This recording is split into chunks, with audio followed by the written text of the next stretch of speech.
పక్క ఉప ఎన్నికలు వస్తాయి, ఆ 10 మంది కంపల్సరీ రిజైన్ చేసి మళ్ళీ ఉప ఎన్నికలు వస్తాయి. ఇక్కడ చూస్తే కాంగ్రెస్ పార్టీ ఎటు తేల్చట్లేదు.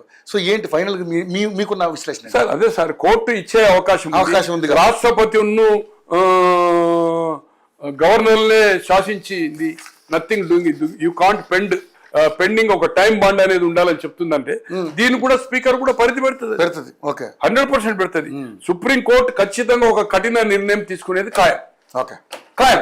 దాని తర్వాత మనకి ఏదైతుందో ఏదో ఒకటి దీనికి కొలికి వస్తుంది. ఇంకా సుప్రీం కోర్టు దీన్ని పెండింగ్ పెట్టది.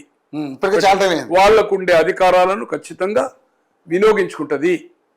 రాష్ట్రపతిని గవర్నర్ని నథింగ్ డూయింగ్ అని చెప్పింది. గతంలో ఎలక్షన్ కమిషన్ అయిన తర్వాత president of India once schedule issue అయిన తర్వాత ఇతర దేశాలకు అవుట్ ఆఫ్ ఇండియా పోవడానికి వీళ్ళేదని బైండ్ ఓవర్ చేసిండు. అప్పుడు ఉన్నది నా జ్ఞాపకం లేదు ఎవరో president of India, but not to go out side India అన్నాడు. ఎందుకంటే ప్రెసిడెంట్ ఆఫ్ ఇండియా రాష్ట్రపతి ఇతర దేశాలకు పోయినప్పుడు మై గవర్నమెంట్ అంటాడు. My government doing this policies, మా గవర్నమెంట్ ఇటువంటి మార్పులు చేస్తుంది, ఇటువంటి ప్రజాహిత కార్యక్రమాలు చేస్తుంది.